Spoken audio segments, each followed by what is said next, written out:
Bienvenue à toutes qui avez pris ce petit temps pour nous rejoindre ce soir.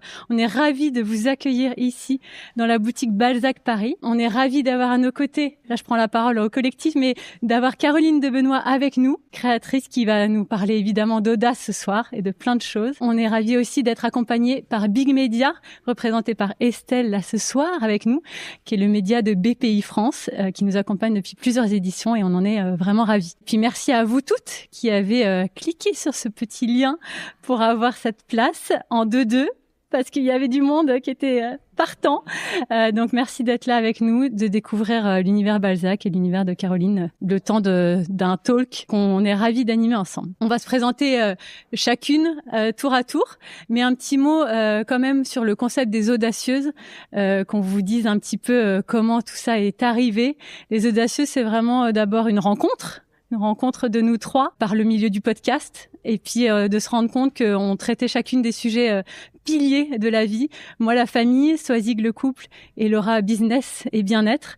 Et on s'est dit, il y a quelque chose à faire et on va saupoudrer tout ça d'audace et on va rassembler des femmes et ça va être des moments très forts. Donc, vous m'en direz des nouvelles ce soir après coup, mais souvent, ça fait plutôt des étincelles et ça fait porter encore plus d'audace en chacune de nous et c'est le but. Je vais passer la parole à Soisig pour les présentations individuelles. Bonsoir à toutes, bonsoir à celles que je connais et que je suis ravie de retrouver ici. Puis aux nouvelles, on est très heureuse de vous accueillir. Donc moi, je suis Soisig Castelnerac. Je suis la rédactrice en chef du média Amour Toujours, le média du bien-être amoureux qui vous aide à mettre de la vie, de la joie et de l'amour au sein de votre couple. L'idée, c'est d'inspirer ceux qui nous suivent pour avec des idées simples et efficaces pour qu'ils fassent vivre son couple. Ce qu'on défend chez nous, c'est l'amour durable. Et le podcast qui me relie aux audacieuses, c'est le podcast Au cœur du couple que vous trouvez sur toutes les plateformes de podcast et qui parle évidemment de vie de couple. Bonjour à toutes. Pour celles que je ne connais pas, je suis ravie de vous découvrir et de vous accueillir ici. Moi, je m'appelle Laura, je suis mariée, je suis maman de 2 enfants. Et dans la vie, j'ai plusieurs casquettes. Je suis ghostwriter LinkedIn, j'aide les entrepreneurs et les entreprises à prendre la parole sur LinkedIn, ce réseau social qui a de multiples opportunités. Et je suis créatrice de contenu écrit et audio autour du bien-être, de la santé mentale, de la santé physique et du développement personnel. Ce qui m'a liée de base aux filles, c'est mon podcast L'Aléa, mais dans quelques semaines, il change de nom et je fais mon grand retour. Restez connectés. C'est teasing. Alors pour ma part, je suis Céline Ferrari, j'ai 40 ans, je suis franco-chinoise, je le précise parce que c'est une part importante de ma vie. Je vis avec mon mari et mes 3 enfants à Londres. Ça fait partie des audaces récentes, justement, hyper fière d'avoir réussi à mener ce projet à bien qui nous tenait vraiment à cœur depuis plusieurs années et toujours ravie de faire des allers-retours pour de si belles occasions. Moi, je suis intervieweuse, journaliste à mon compte depuis 5 ans. J'ai sauté dans le freelancing après 10 ans dans le salariat et c'est une sacrée belle aventure avec beaucoup de belles surprises, notamment ce format que j'adore, les audacieuses, mais aussi beaucoup de projets avec des marques, avec des médias, en vidéo, en podcast, en live. Et puis ce qui m'anime beaucoup, pour que vous en sachiez un petit peu plus, mais vous le découvrirez au fur et à mesure, c'est le thème de la famille, parce que déjà je suis maman, mais aussi parce que j'ai un attrait pour ce thème qui me fascine, de d'où on vient, qu'est-ce qu'on en fait, comment on suit le même chemin ou pas, comment on s'en écarte. C'est quelque chose qui est en chacun de nous, évidemment, qui me fascine énormément. Et puis, dans la vie, j'aime beaucoup créer du lien, rencontrer. Et donc, ravie d'avoir cette occasion ce soir. Je vais, avant de laisser la parole à Caroline, je vais laisser la parole à aussi Estelle, qui va se présenter et qui soutient les audacieuses et qui va vous dire un petit mot sur Big Media. Merci. Bonjour à tous. Donc moi je suis Estelle, je suis l'éditrice du média Big Media, qui est le média de BPI France, qui est là pour inspirer toutes les femmes, toutes les personnes qui ont envie d'entreprendre. Donc on a 3 piliers chez nous qui sont inspirés, informés et engagés. Donc je vois quelques personnes avec qui je travaille également aussi avec Big Media et ravie de les retrouver ici ce soir. Pour nous c'était important en tout cas d'être là sur cet événement parce qu'aujourd'hui on parle beaucoup des femmes et l'entrepreneuriat et je pense que c'est important de soulever ce point-là, de le mettre en avant et en tout cas c'est quelque chose qu'on veut vraiment montrer et je suis très contente qu'on puisse partager un sujet de reconversion qui est aussi un gros sujet qu'on traite aujourd'hui au sein de Big Media. Donc on a hâte de découvrir cette nouvelle histoire et ravie de cette collaboration. Moi je crois qu'il est temps de démarrer le talk officiellement après ces présentations. Et j'ouvre le bal, Caroline. Ouais, J'ai d'abord une question très simple, quoique. Est-ce que tu peux te présenter brièvement à nous et à toutes celles qui sont là ce soir? Oui, avec plaisir. Bon, déjà, un grand merci pour votre invitation. Je suis très touchée, honorée d'être là devant vous aujourd'hui. Donc, moi, je suis Caroline de Benoît. J'ai 50 ans, 51 dans 12 jours exactement. Je suis une maman de 4 enfants, âgés entre 8 ans et 20 ans. Et je suis mariée avec le papa de ces 4 enfants depuis 23 ans. On se connaît depuis 25 ans. Donc, mes enfants, mon mari, c'est mon soleil, mon moteur dans la vie. Mais je suis très attachée à mon indépendance aussi, professionnelle et passionnelle. Donc, j'ai travaillé pendant 20 ans dans le domaine juridique. J'étais juriste en propriété intellectuelle. Donc, j'ai d'abord commencé en cabinet de conseil, puis après en entreprise. Et j'ai passé ces 10 dernières années de ma vie juridique dans la maison Hermès, qui était une maison magnifique et chez qui j'ai passé de très belles années, mais je vous en parlerai après. Et puis, à 42 ans, 43 ans, j'ai sauté dans le vide et j'ai décidé de changer de vie professionnelle. Mais ce que je n'avais pas anticipé, c'est que ce serait aussi un changement de vie total, à la fois personnel, familial et amoureux. Donc ça a eu plein d'impact. Et donc j'ai créé, il y a 7 ans maintenant, ma propre marque. Donc je me suis lancée dans la création, mais vraiment à partir de rien. Et c'est une marque qui au départ a démarré avec les bijoux, et puis au fur et à mesure des surprises de la vie et des rencontres. C'est une marque qui s'est étendue à tout un univers lifestyle, de l'art de la table, de la décoration, en fait, un peu tout ce qui me passionne dans la vie. Donc, hyper brièvement, si je peux rajouter juste un petit mot sur ma personnalité, parce que je pense que c'est toujours important de connaître la personnalité des gens, surtout quand on se lance comme ça dans des reconversions professionnelles qui sont honnêtement pas faciles, pas simples. Je suis quelqu'un, je pense, de profondément joyeuse. Alors, ça paraît un peu naïf de dire ça, mais je crois que mon objectif ultime dans la vie, c'est de rire, c'est de m'amuser. Alors, ça veut pas dire que je fais pas les choses sérieusement, parce que à côté de ça, je suis une énorme bosseuse, et je pense que quand on se lance dans ces parcours entrepreneuriaux, il faut absolument avoir conscience que c'est énormément de travail, mais je le fais avec tout le bonheur du monde, parce que j'aime travailler. J'adore ça, ça m'anime, je me sens accomplie quand vraiment j'ai réalisé cette journée de travail qui m'aura satisfait sur plein de plans. Après, je suis quelqu'un d'hypersensible. Alors ça, c'est un trait de caractère qui est pas facile à gérer, qui a été pendant longtemps un gros handicap, notamment dans ma vie de salarié, qu'aujourd'hui devient une force parce que je suis dans un métier créatif, et donc l'hypersensibilité vous permet d'être justement ouvert à toutes les sources d'inspiration, d'avoir des émotions surdimensionnées qui vont vous aider à voir du beau partout, mais en même temps, ça vous fait accueillir. C'est ça qui est très compliqué, je trouve. Comme la vie entrepreneuriale, ce sont des montagnes russes, et que un jour vous avez une nouvelle incroyable qui, moi, va me faire exploser de joie vraiment, parce que les bonnes nouvelles, je les prends en puissance 1000, mais les mauvaises nouvelles, les contrariétés, les accidents, je peux m'effondrer. Donc, j'apprends à vivre avec ça, et je dois dire que cette vie entrepreneuriale m'aide aussi à dompter cette hypersensibilité, ce caractère trop entier. Et puis voilà, je suis quelqu'un de très spontané, très très très impulsif. Et je crois qu'en fait, ces traits de caractère que je voyais un peu comme des défauts jusqu'à présent, que j'arrivais pas du tout à dissimuler, m'aident beaucoup aujourd'hui sur ce parcours qui est un petit peu plus chaotique, on va dire. Merci Caroline, ça permet en effet de dresser le tableau, et c'est ce qu'on a personnage. C'est ce qu'on a aimé aussi en toi, sur le côté très multiple, et de pas justement s'enfermer dans un univers créatif. Ouais. On va le voir, mais c'est justement aussi ce qui nous a attirés. Moi, j'ai envie de revenir un petit peu en arrière, évidemment, la famille, la source. J'aimerais savoir d'où tu viens, dans quel type de famille tu as grandi. Évidemment, on pourra pas refaire toute l'histoire, mais de savoir dans quel environnement tu as grandi pour comprendre peut-être mieux la femme que tu es aujourd'hui, et s'il y a un élément marquant, justement, qui a façonné la femme que tu es aujourd'hui. Oui. Alors moi, je suis née dans une famille assez classique. Alors évidemment, mon amour pour le design, le beau, l'art, je le tiens de mes parents, parce que ma mère était historienne d'art et commissaire d'exposition. Donc depuis tout petit, on a baigné là-dedans. Elle nous a traînés dans toutes les expositions du monde, dans tous les musées.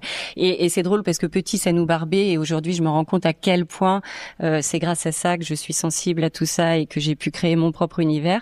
Mon père était médecin généraliste, alors pas du tout dans le domaine artistique, mais en revanche très très amoureux du design et donc il était collectionneur et lui aussi partageait en tout cas cette passion commune avec ma mère. Donc effectivement ce goût pour le beau, je le tiens de cette enfance.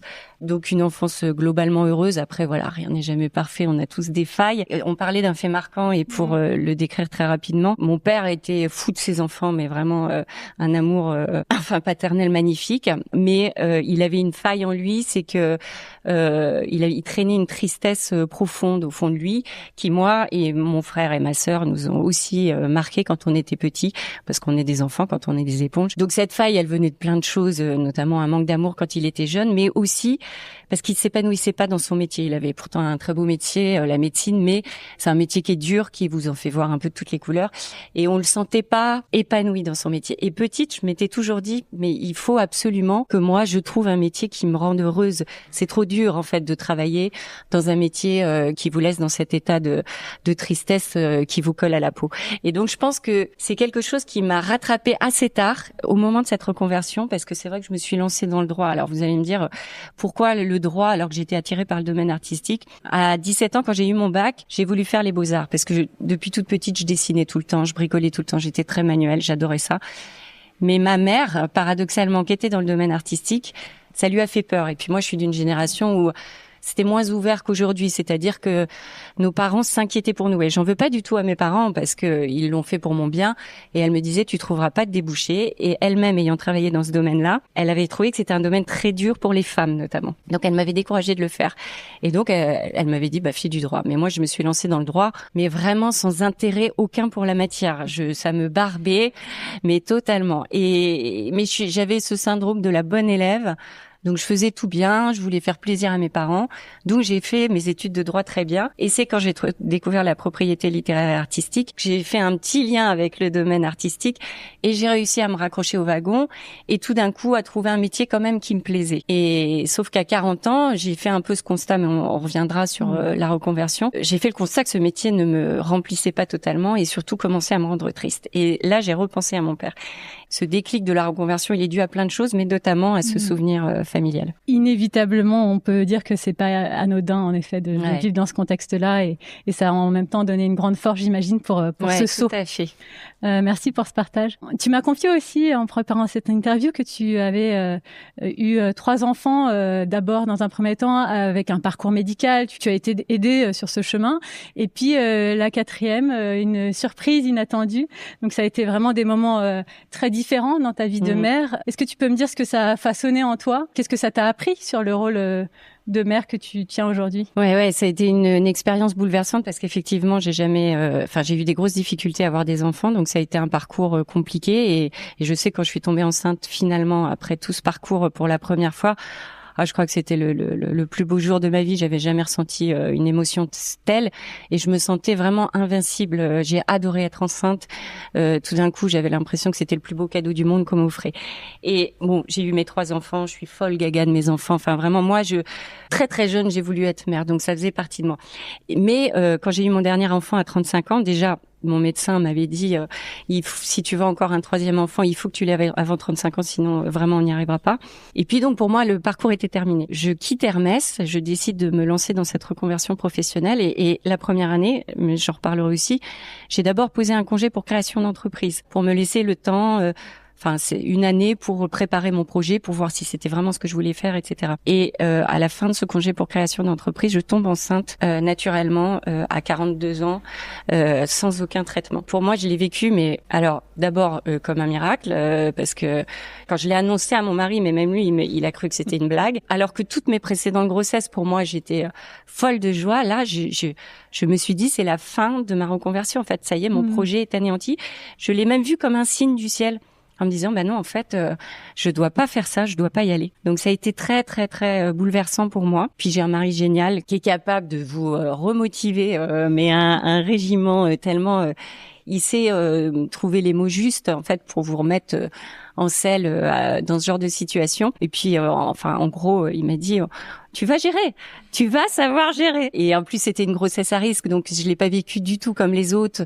Donc j'étais remplie de stress médical pour l'enfant, de stress par rapport au développement de mon projet, comment j'allais gérer à 43 ans la naissance d'un enfant et le lancement d'une boîte. Enfin, en fait Olivier m'a dit à un moment tu penses plus à tout ça, tu fais au jour le jour.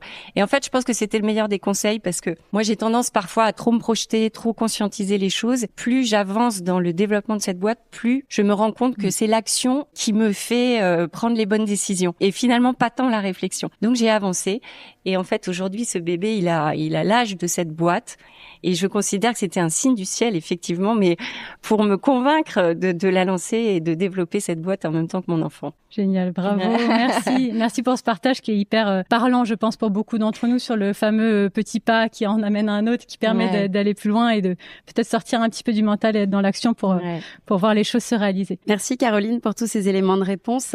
Moi, j'aimerais en effet revenir avec toi sur ce changement de vie.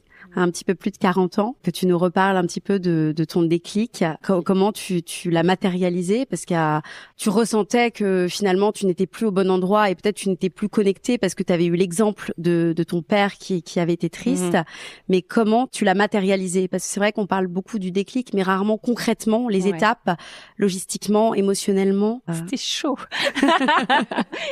Non, c'était vraiment compliqué parce que déjà, dans ma tête, c'était extrêmement compliqué. Je crois que c'est le premier travail que vous devez faire quand vous décidez de vous lancer dans un projet pareil.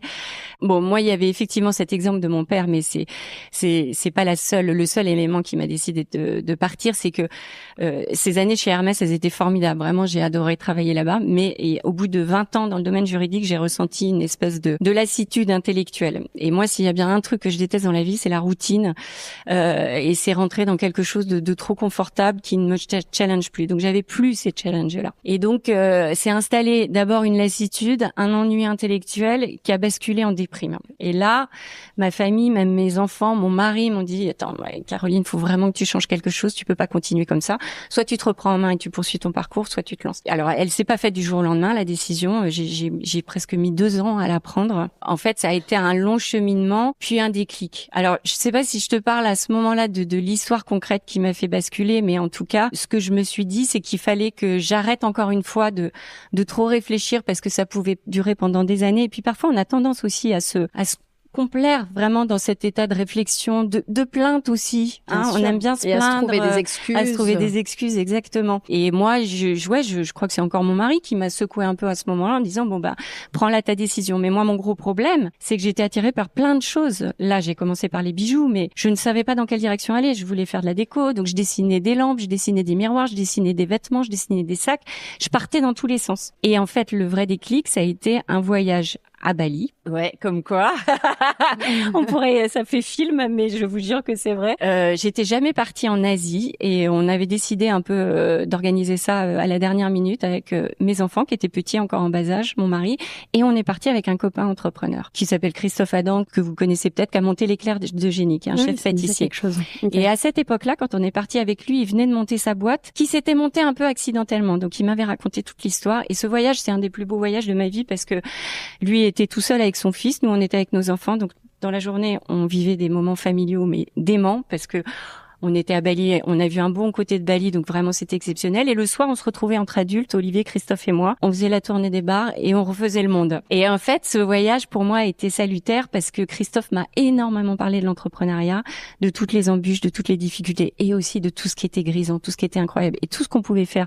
Lui-même me disant, attends, je suis pas allée à l'école, j'ai un CAP de pâtisserie et il était en train de monter ce qu'allait devenir un petit empire. Et là-bas, je croise une Française dans un état d'esprit ultra positif. Je lui dis parce qu'il y a un gros savoir-faire sur la joaillerie, la bijouterie en argent à Bali. Et je lui dis tiens mais tu connaîtrais pas une très belle boutique de bijoux parce que j'aimerais m'acheter des grosses bagues en argent. Et elle me dit mais attends je connais mieux que ça. Je connais un atelier et si t'as des dessins il peut te réaliser les bijoux que tu veux. Et là avec mon mari on s'est regardé. Et là on a revu un autre signe du ciel et on est allé en petit scooter à travers la jungle découvrir cet atelier. Je lui donne mes dessins. Je tombe sur en plus les balinais sont d'une gentillesse inouïe et il me dit reviens 2 jours plus tard et 2 jours plus tard je reviens et là Olivier dit aux enfants attendez, on accompagne tous maman, ça va être une journée importante. On est tous allés dans l'atelier, mais vraiment c'était incroyable. Et puis un atelier de rien, vous voyez, complètement artisanal. Et là, il sort 2 bagues qui étaient magnifiques à mes yeux en tout cas. Et Olivier me regarde et me dit bon bah c'est bon, tu l'as le déclic. Et je reviens de voyage et j'ai décidé de me lancer à ce moment-là. Et pour revenir à ta question sur le côté logistique, parce que c'est vrai que quand même je quittais une situation très confortable. Surtout quand on a 4 enfants. Avec 4 enfants. Alors à l'époque j'en avais que 3. Je savais pas que le 4e arrivait. Heureusement que je l'ai pas su. Puis j'ai un mari qui est artiste, alors qui maintenant marche bien, mais la vie d'artiste, on sait jamais de quoi est fait le lendemain. Et moi, c'est vrai que j'étais depuis 20 ans dans le couple, cette espèce de route de secours permanente. Quoi qu'il arrivait, j'étais là avec un salaire qui tombe régulièrement. Il y en a toujours un qui est plus stable que l'autre. Et ça rassurait Olivier, mais moi, ça me rassurait encore plus moi, parce que moi, j'ai un mari qui est pas trop inquiet, jamais sur les questions financières, ça me rend folle. Alors que moi, je suis très inquiète par rapport à ça, parce que je pense que je suis très responsable et plus que lui. Mais lui est très positif, donc il se dit on s'en sortira toujours. C'est une bonne façon de voir les choses.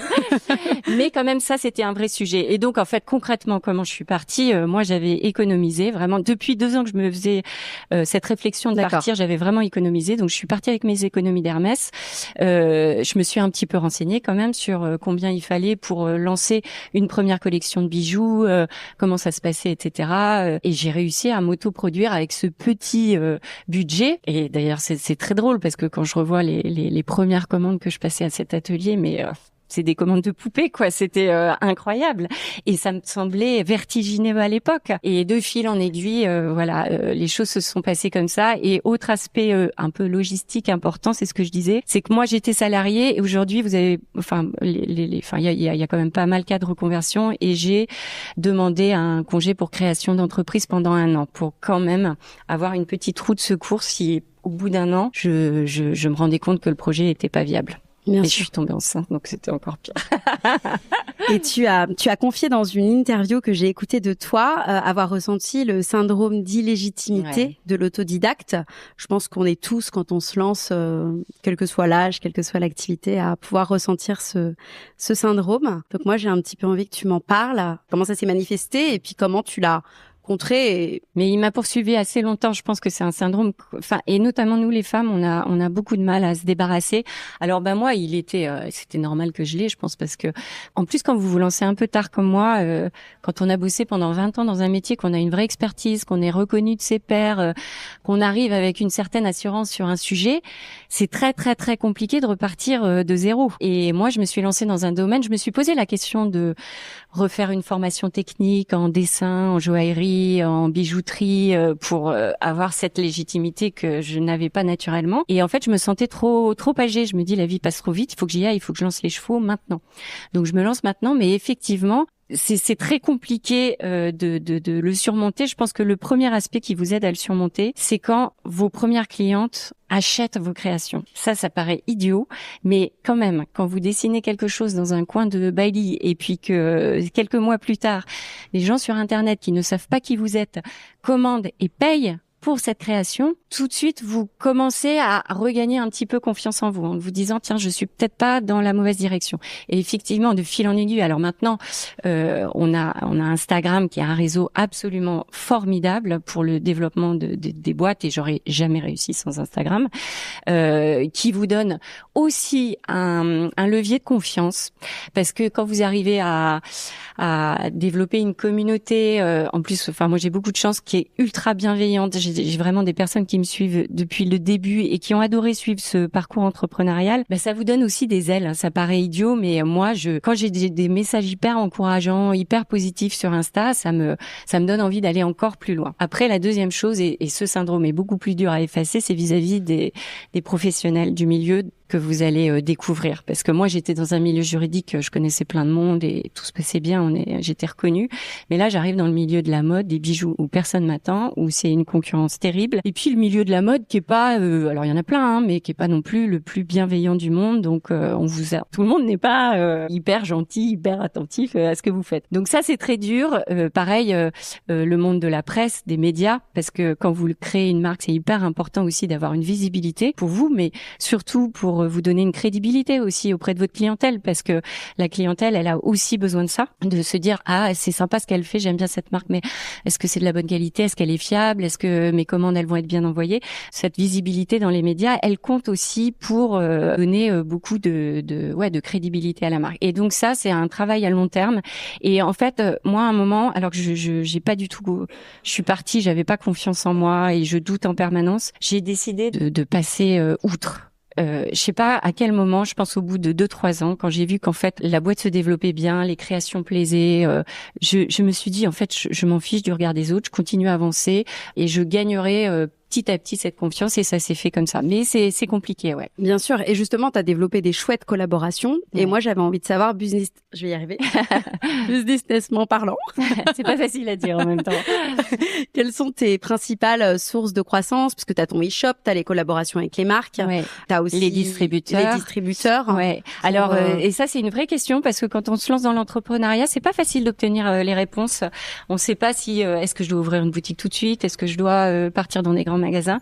Alors moi, ça s'est fait. C'est vrai que j'ai rebondi j'ai eu de la chance parce qu'on m'a sollicité très vite, donc j'ai rebondi de demande en demande. Je pense qu'au final, et tu vois, après 7 ans et pour avoir testé plein de choses, la distribution dans des grands magasins comme le Bon Marché ou des grands flagships qui ont une vraie reconnaissance, c'est absolument indispensable. Enfin, moi je trouve que c'est indispensable parce que encore une fois, je parlais de crédibilité, mais oui, ça vous donne une crédibilité énorme, ça rassure les gens, ça attire énormément de professionnels, ça rassure la presse, ça attire des acheteurs d'autres grands magasins. Donc, je veux dire en termes de chiffre d'affaires, c'est très compliqué de dégager beaucoup de chiffre d'affaires dans ces grands magasins parce que voilà, il y a des marges et des frais qui sont énormes. Ça fera un effet boule de neige. Donc, oui. Il faut savoir s'appuyer sur ça. Les collaborations à fond. Alors déjà moi, créativement, j'adore parce que ça vous emmène un peu ailleurs et puis c'est bien aussi de se confronter à d'autres univers, d'autres personnalités parce que vous apprenez en permanence. Et puis les collaborations, je pense que globalement tout le monde aime ça parce que tout d'un coup on va vraiment se frotter deux univers inattendus et on va arriver à des créations qui sont un peu uniques. Donc ouais, si vous pouvez en faire, qu'on vous les propose ou les solliciter, je trouve ça génial. Ouais. Et puis alors le internet, un site internet c'est indispensable, mais moi vraiment la prochaine étape c'est une boutique à mon nom. Ouais. Ouais. C'est tout ce qu'on peut te souhaiter. Merci.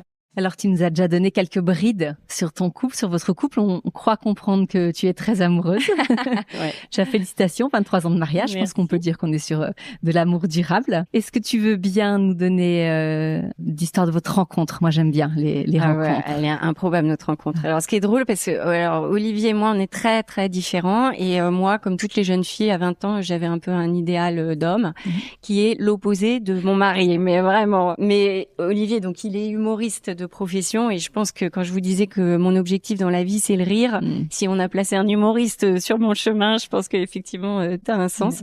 Alors on s'est rencontrés, on était alors moi je venais de terminer mes études de droit et j'avais été recrutée dans un cabinet de conseil en propriété intellectuelle mais j'étais toute jeune, j'avais 24 ans et tout d'un coup la directrice du département démissionne. Et mon boss de l'époque, qui m'aimait beaucoup, me dit tiens, tu vas prendre sa place. Et je dis non, j'avais 24 ans, j'avais pratiquement pas d'expérience, mais bon, il me propulse là. Et moi, j'avais tellement pas confiance en moi, j'essayais de me donner des grands airs de grande directrice alors que j'étais vraiment pas crédible. Et Olivier, qui venait de terminer ses études de droit, envoie un CV pour faire un stage. Et on a le même âge, mais il avait perdu un petit peu de temps.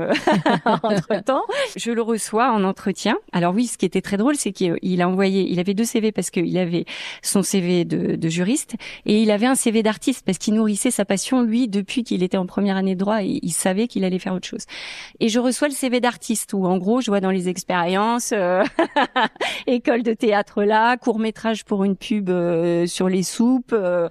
Et je me dis, mais qu'est-ce que c'est que ce truc? Je le montre à mon boss, il me dit, mais j'adore, vas-y, vas-y, rencontre-le. Et je le reçois et là je le vois arriver et rien n'était normal, rien n'allait. Et je le reçois en entretien et alors lui, contrairement contrairement à moi, il avait une assurance de dingue, un humour fou. Et à la fin de l'entretien, c'était lui qui me posait des questions et pas moi. Et donc, j'étais complètement déstabilisée. Et c'est comme ça qu'on s'est rencontrés. Bon, je vais pas vous faire toute l'histoire parce que c'est très compliqué, mais j'étais pas sous le charme encore, mais ça m'intriguait. Et en fait, au bout de quelques mois de stage, le rire l'a emporté. Et c'est comme ça qu'on s'est rencontrés. Le CV, c'est une erreur de sa part ou c'était voulu? Ouais, c'est une erreur. Je crois que c'était à moitié volontaire. Il était un petit peu dans la provocation. Et je pense qu'en fait, c'était son dernier stage juridique parce que après, on s'est rencontrés à ce moment-là. Il m'a annoncé qu'il voulait se lancer dans le théâtre, mais bon, il avait aucun soutien.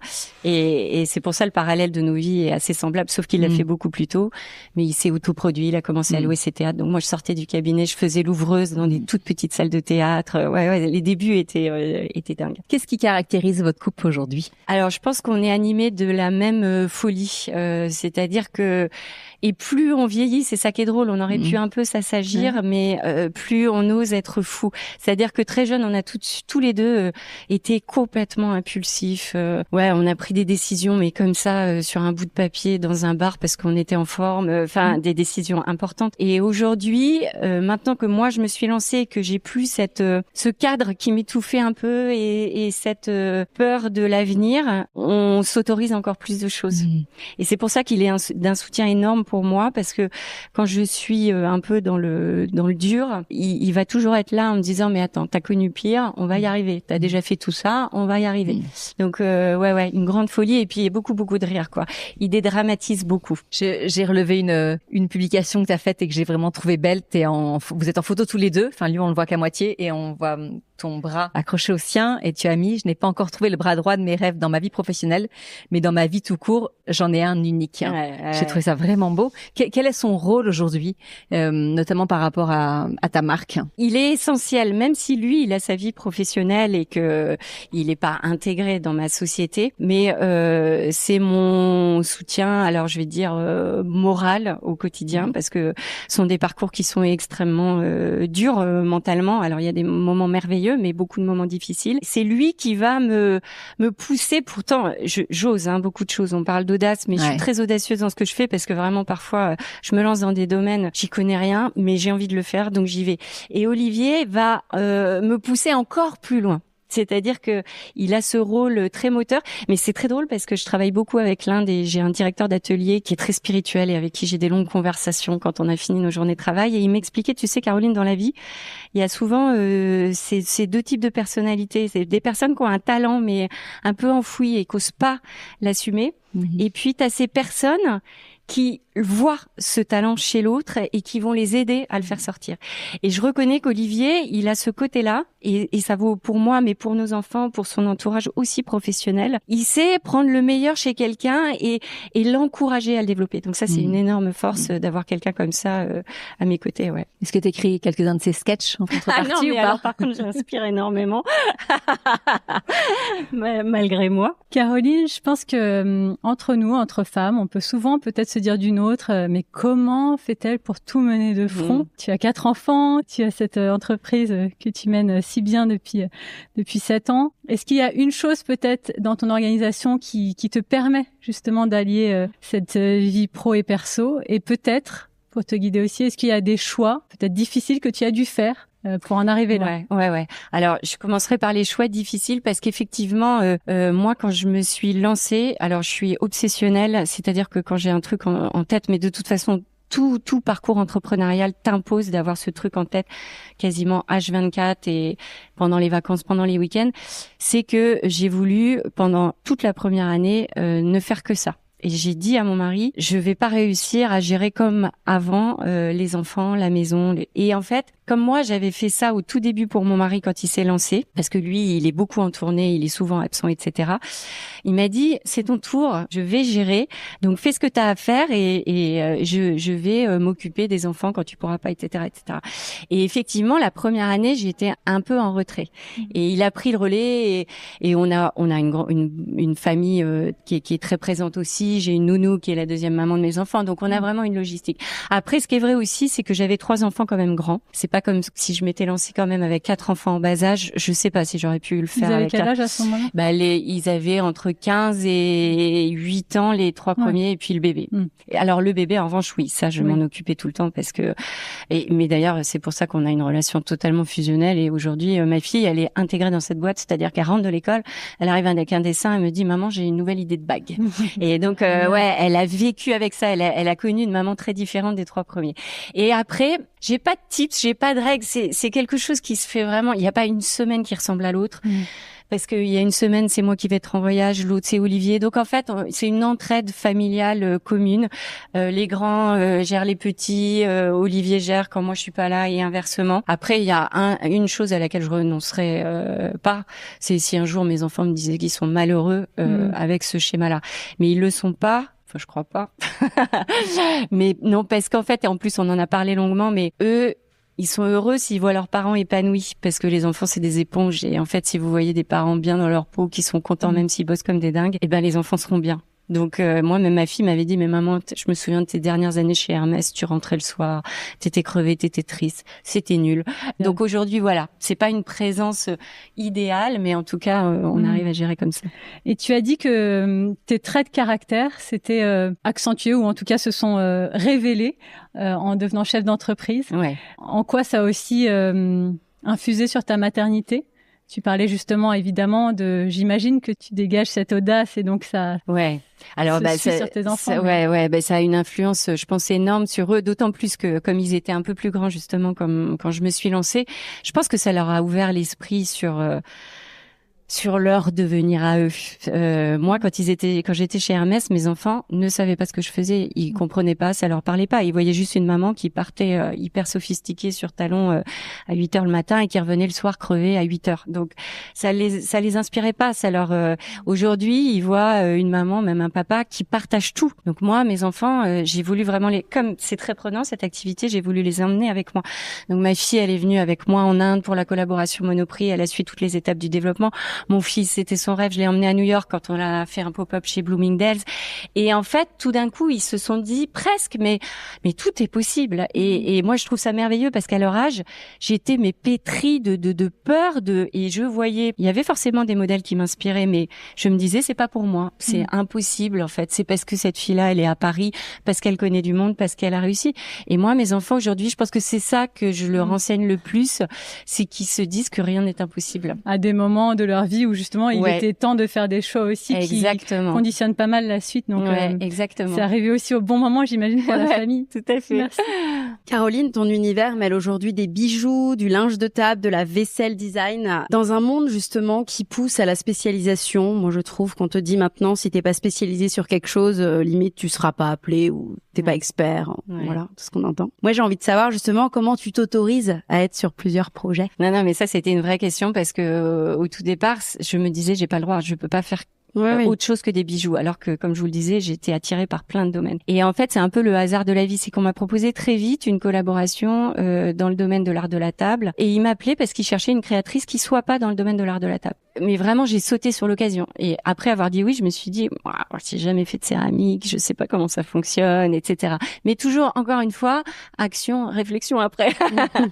Et en fait, je suis partie en Inde, je suis allée travailler avec mon atelier, je me suis emmêlé les pinceaux parce que la céramque, c'est très compliqué. Les couleurs sortent marron quand vous mettez du rouge après qu'elles soient passées au four. Les motifs ne sont jamais respectés. Il n'y a pas une assiette qui se ressemble. Enfin, c'était très, très compliqué. Mais fort de cette expérience, bref, j'ai quand même réussi à la sortir. Et je me suis rendu compte qu'il y avait un vrai accueil de cette ouverture sur un autre métier que la bijouterie. Et alors que je pensais que j'allais perdre les gens parce qu'ils allaient se dire mais elle se disperse complètement, elle fait des bijoux, demain des assiettes, après-demain des nappes, on l'a perdue. Eh bien non, parce qu'en fait il y avait quand même je pense une empreinte commune à tous ces univers-là, qui était quand même la couleur, cet univers très joyeux qu'on retrouvait partout. Et tout d'un coup, je me suis rendu compte que ça fédérait encore plus de monde autour d'un univers un peu plus développé. Et à partir de là, je me suis dit mais c'est génial quoi, toutes les portes sont ouvertes. Et encore une fois, les gens qui plus dans un monde professionnel qui regardait ça d'un œil un peu critique, vraiment j'ai décidé de plus m'en préoccuper. En fait, si les choses plaisaient, si ça fonctionnait, si moi ça me plaisait, voilà, je cherche pas à convaincre tout le monde. Enfin complètement. voilà. Et puis ça crée votre unicité, ton unicité. Ouais, exactement. L'unicité de la Et puis je vais te dire quelque chose. Je pense que c'est bien que je me sois diversifiée parce que comme je m'ennuie très vite, je pense que je me serais vite ennuyée avec les bijoux uniquement. Je dois, et l'inspiration des bijoux va nourrir celle de la table, va nourrir autre chose, etc. Et justement, est-ce que tu pourrais partager quelques mots sur ton processus créatif? Il est irrationnel totalement. Je pense qu'enfin, comme beaucoup de créateurs, en fait, l'inspiration, vous la trouvez vraiment partout. Moi, il y a une chose qui est vraie, c'est que j'arrive beaucoup plus à créer quand je m'isole et que je pars en voyage. Donc, je suis une grande solitaire. Dans ces moments-là, il faut que je sois dans ma bulle. Donc, je pars le plus souvent en Inde, mais ça peut m'arriver aussi à New York, qui est une ville, enfin, un endroit qui m'inspire, qui m'insuffle une énergie. J'arrive à être complètement sensible à tout ce qui m'entoure.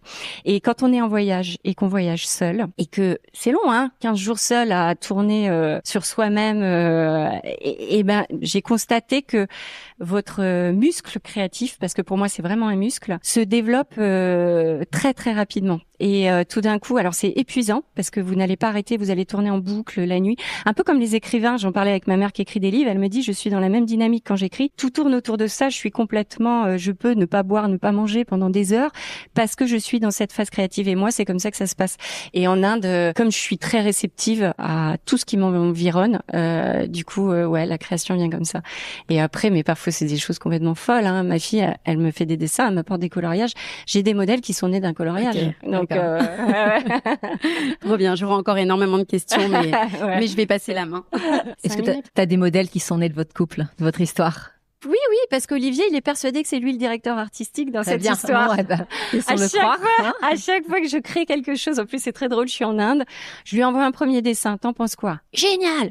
Je fais faire un proto, 3 jours plus tard, je lui envoie le proto, une espèce de maquette qui est géniale, et je lui envoie... Et puis il me répond de rien parce que persuadé que c'est lui qui l'a. Donc c'est le grand jeu entre nous. Il est bon. Non, mais en revanche, comme il est quand même dans un univers créatif et que ça vraiment ça l'excite d'imaginer des choses, etc. Ouais, souvent il m'a suggéré des choses. C'est jamais très très concluant, mais ça peut nourrir autre chose. L'autre jour, tu as raconté que tu avais vécu une mauvaise journée, donc t'es passé dans un coiffeur. Tu as dit allez, je me fais couper les cheveux, et puis en sortant de là, t'as mis un message à Olivier, tu lui as dit mauvaise journée, j'ai besoin qu'on sorte, et lui t'as répondu mauvaise journée aussi, le resto est déjà réservé. Alors là, moi j'ai été bluffée par la connexion. Comment est-ce que vous la nourrissez cette connexion? Alors c'est vrai qu'il y a une espèce de télépathie entre nous. On sait. Bon, après lui tourne beaucoup, il est beaucoup en dehors de Paris, mais on doit s'échanger, je sais pas, 180 textos par jour. On s'écrit énormément, et moi je n'aime pas le téléphone, je n'aime pas parler au téléphone, mais j'adore les textos. Je sais pas, parce que on rit beaucoup par texto, on se permet des trucs, et puis ça dure 2 secondes et puis après tu te remets à travailler. Mais on s'écrit énormément et donc on se connaît, mais par cœur. Et les journées où ça va pas, évidemment, je vais envoyer moins de textos, il va sentir, lui, pareil, ou dans la façon dont il va me répondre. Donc je pense qu'au bout de 23 ans, comme beaucoup de couples, on se connaît sur le bout des doigts. Et le fait qu'on travaille quand même tous les deux sur des activités où on a une vraie liberté, on n'est pas enfermé. J'avais pas cette relation-là quand j'étais chez Hermès avec lui. Donc, je pense que même je suis plus amoureuse aujourd'hui qu'il y a 10 ans, tu vois. C'est fou d'ailleurs. Et parce que on est sur aussi un mode de vie qui est très similaire. On traverse les mêmes difficultés, les mêmes downs, les mêmes up. Et dès qu'on a un up, que ce soit d'un côté ou de l'autre, il me dit on fête parce que demain t'auras une mauvaise nouvelle. Et on fête aussi quand il y a une mauvaise nouvelle pour se remonter le moral. On fête beaucoup. On retient l'idée. Merci beaucoup. Je vais t'inviter sur le podcast Au cœur du couple parce que il m'en faut encore plus. Invite Olivier, il aura encore plus de choses. Je vais passer le micro à Estelle pour une petite question. BPI avant de Big Media, avant qu'on laisse peut-être 1 ou 2 questions à la salle. Oui. Déjà, merci beaucoup. Je vais parler à mon mari en rentrant, je pense.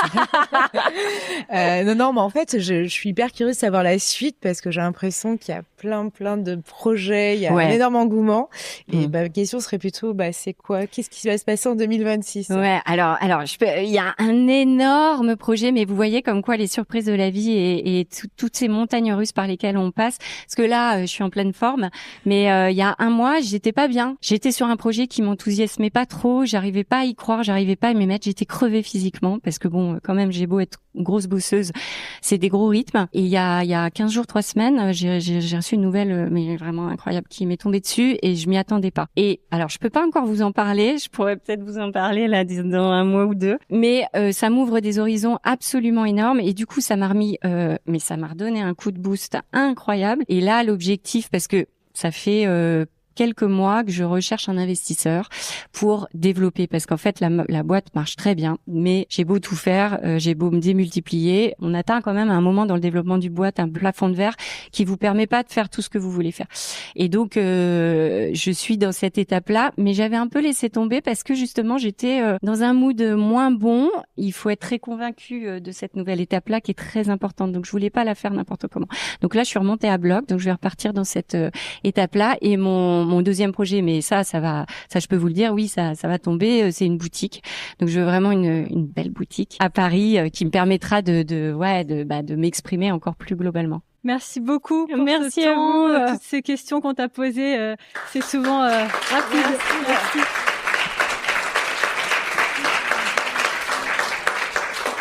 On espère que ça vous a nourri, que vous repartiez plus audacieuse que jamais. On va remercier aussi les partenaires qui nous accompagnent. Il y a exactement Marlette qui m'accompagne depuis un moment avec mon podcast et puis avec les audacieuses. Ce sont des préparations pâtissières. Et il y a aussi Manucuriste qui va prendre soin de vos ongles. Oden, une marque que j'adore et qui est très bio et dans le soin. Et ensuite, évidemment, vous la rencontrerez tout à l'heure, mais Anne-Charlotte, une illustratrice talentueuse qui est aussi à Londres, mais qui ce soir est là, qui vous remet une jolie illustration. Moi, de mon côté, on a Bloom Days, qui sont des stages sportifs et culturels pensés pour les enfants de 3 à 15 ans. Ça va du cirque à la cuisine, en passant par tout un tas de choses. Je trouve ça formidable. Moi, mes enfants vont le faire en février et en avril, qui vous offrent un petit bon avec des goodies spécialement designés. On a la Fabrique à sachets, qui sont des sachets de graines personnalisés pour toutes les occasions. Moi, je l'avais fait pour le baptême de mon fils, par exemple. C'est qui a un petit mot spécial pour vous. Sweat App, une app qui permet d'accéder aux plus belles expériences sport et wellness à Paris, qui vous offre le cours de votre choix. Et enfin, Cuvée Privée, qui est le premier concept store autour du vin, qui propose d'adopter ses propres vignes et de créer des bouteilles personnalisées. On a des bouteilles à l'effigie des audacieuses, donc on est très fiers de ça. Et voilà, et on vous propose de le déguster après. Ce week-end, vous pourrez tranquillement vous installer dans votre canapé en bouquinant le dernier numéro de Madame Figaro, qui devient maintenant un partenaire fidèle. Évidemment, c'est Noël, donc des chocolats. Alors, on a Lint qui nous accompagne ce soir. Il vous offre un coffret prestige et puis vous aurez aussi des chocolats sur le buffet. Buffet qui, ce soir, vous est offert par Léonie Bakery, qui est une boulangerie parisienne. Vraiment, vous l'avez juste à côté, d'ailleurs, en remontant rue d'Hauteville. Qui vraiment nous ont gâtés. Donc, profitez, mangez, il faut plus qu'il en reste. Et si vous n'avez pas le temps de manger le chocolat, vous en mettez dans votre sac et vous ramenez à votre mari, à vos enfants. Non mais c'est pour vous, donc profitez-en, on a envie de vous gâter. Et puis merci à Balzac aussi qui nous reçoit. Donc là vous pouvez faire du shopping, vous avez un code assez exceptionnel de moins 10%. Et quand vous passerez en caisse, si vous avez plus de 100 € d'achat, vous aurez un tote bag d'offert. Et donc vous aurez aussi le sac Balzac avec tous vos cadeaux en passant en caisse. Même si vous n'achetez pas, vous pouvez passer en caisse. Il vous sera remis. Voilà. On est bien. Allez, super. Donc, champagne, cocktail, et c'est parti.